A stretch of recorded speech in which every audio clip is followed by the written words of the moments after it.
बिहार विधानसभा चुनाव में इस बार दानापुर विधानसभा की बहुत चर्चा हो रही है, क्योंकि इस बार दानापुर से बीजेपी ने पूर्व केंद्रीय मंत्री रामकृपाल यादव को मैदान में उतारा है और उनका मुकाबला आरजेडी के रीतलाल यादव से है।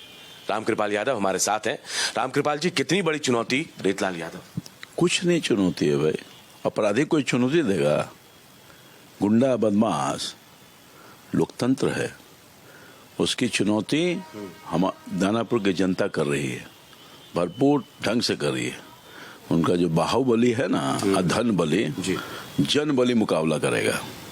एक पूर्व केंद्रीय मंत्री को उतारना मतलब कहीं ना कहीं बीजेपी भी मानती है कि उनके लिए वैसे ही कद्दावर नेता चाहिए जिस तरह की छवि आपकी है कि भाई मैं जननायक को लोगों के बीच जाता हूं, हमेशा रहता हूं लोगों के बीच। मेरे जीवन के 45 साल हो गए और वार्ड काउंसिल से मैंने प्रारंभ किया था, लोगों का आशीर्वाद प्राप्त करके यहाँ तक मैं पहुँचा हूँ। मेरी पहचान अगर है तो जन सेवक के रूप में बेदाग रहा हूँ। मैं चैलेंज के साथ कर सकता हूँ कि मेरे ऊपर 107 का भी केस आज तक दर्ज नहीं हुआ है। एक तरफ है 50 केस का अभियुक्त गुंडा बदमाश, और एक तरफ है शरीफ जो केवल जनता के बीच में रह के जनता की सेवा करता है निस्वार्थ भाव से। मुकाबला है, जनता लड़ेगी और लड़ रही है। देखिएगा इसके नतीजे क्या होने वाले हैं।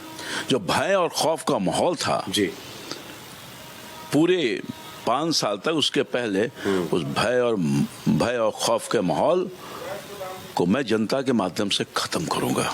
मैं आज भी क्या उसी रामकृपाल यादव से बात कर रहा हूं जो मुझे गांधी मैदान में सुबह सुबह हर दिन मिल जाया करते थे? बल वही रामकृपाल यादव है जो बहुत पहले से है, पिछले 35 साल से गांधी मैदान जाता है, खुला बैठता है बिना कोई सुरक्षा के। आज भी वही है और कल भी वही रहेगा। दानापुर की जनता को क्या कहेंगे आप? 5 साल से तो रीतलाल यादव को देख लिया उन लोगों ने, क्या आपको लगता है कि वहाँ विकास के काम हुए? विकास के काम पिछले 5 साल से बिल्कुल ठप हैं विधानसभा में। जो भी किया हुआ है मेरा किया हुआ है। वो बहुत बड़ी समस्या है जल जमाव का। विकास बिल्कुल नहीं हुआ, नाला नहीं बना, रोड नहीं बना, हर जगह त्राहिमाम है, चाहे वो पुरानी शहरी इलाका हो या नए बसी हुई शहरी इलाका।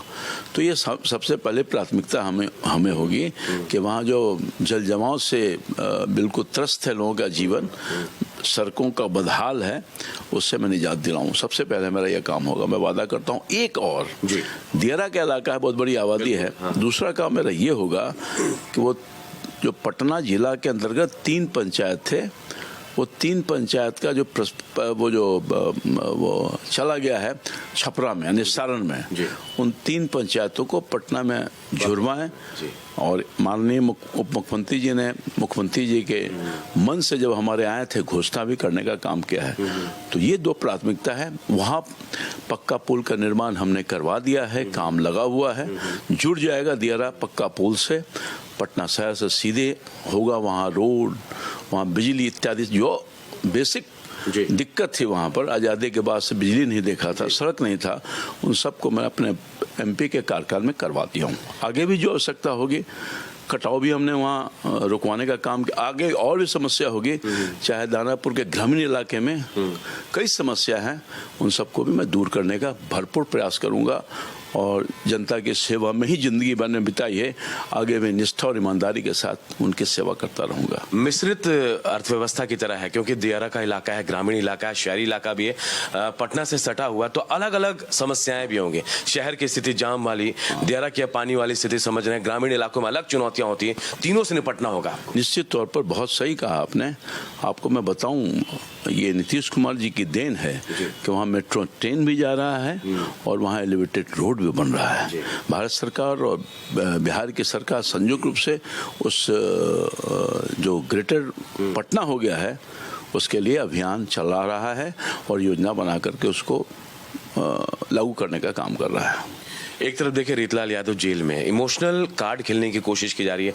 उनके पत्नी उनके बच्चे अपील कर रहे हैं लोगों से कि मेरे पिता को बाहर लाना है, उन्हें वोट दीजिए। क्या जनता इन बातों को समझेगी?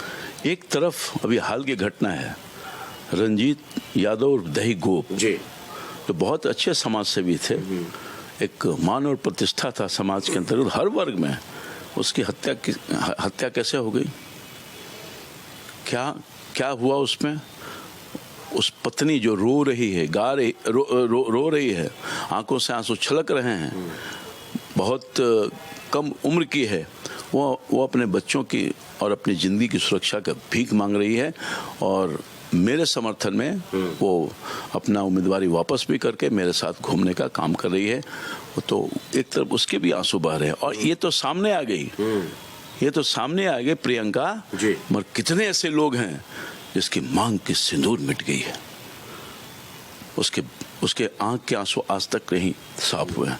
कितने ऐसे लोग हैं जिनके जमीन लिखवा ली गई है, कितने ऐसे लोग हैं जिनके मकान में गिट्टी बालू तक भी रंगदारी लिया जाता है, कितने ऐसे लोग हैं फ्लैट जब बनता है तो उसमें हिस्सेदारी लिया जाता है। एक ही काम तो हुआ है 5 साल में, दूसरा कोई काम नहीं हुआ है। आप जाके पता कीजिए जनता के बीच में, मैं अनुरोध करूंगा, जाइए जनता के बीच में, जाइए ग्राउंड लेवल पर जाकर के लोगों का पूछिए रितलाल यादव के बारे में लोग क्या कहते हैं। ये जनता ने इसको भूल से चुनकर भेजने का काम किया, अफसोस कर रहे हैं।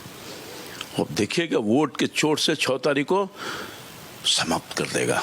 एमपी के चुनाव में भी मैंने देखा आप दानापुर सीट से बहुत आगे थे, कहीं ना कहीं तो क्या हम इसे मान लें कि आप ऑलरेडी बहुत आगे हैं? नहीं, एक्चुअली ऐसा है कि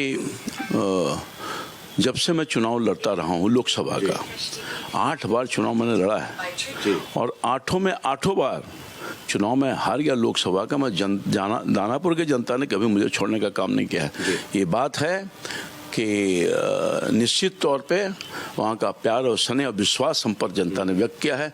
इस बार भी भारी मतों से अपना आशीर्वाद दे करके अपना प्रतिनिधि चुनने का काम करेगी, अपने सेवक को सेवा का मौका देगी। एक बात आपने कही अभी कि रितलाल यादव आपराधिक छवि का, हर जगह टैक्स वैक्स जो चीजें, रंगदारी, आपके फंड से जो काम होता था, क्या आपको रोकने की कोशिश की गई? क्या वहां कोई रंगदारी वसूलने की कोशिश की गई? अब इतनी किसी की ताकत है चाहे वो कितना भी बाहुबली है कि रामकृपाल यादव के काम में कोई बाधा करे और टैक्स ले, ये तो किसी की हिम्मत नहीं हुई है। आप जानते हैं कि मेरी जिंदगी की लंबी लाइफ मैंने काटा है। मैं स्वयं भी कोई सुरक्षा लेके नहीं चलता हूँ और कोई गाड़ी लेके भी, काफिला जो होता है वो भी लेके नहीं चलता हूँ। मैं तो अकेले गाड़ी में चलता हूँ, आप उसके गवाह हैं। बस जनता हमारी सुरक्षा में है। चलिए, बहुत बहुत शुक्रिया और आपको बहुत बहुत शुभकामनाएं आपके चुनाव के लिए। Thank you.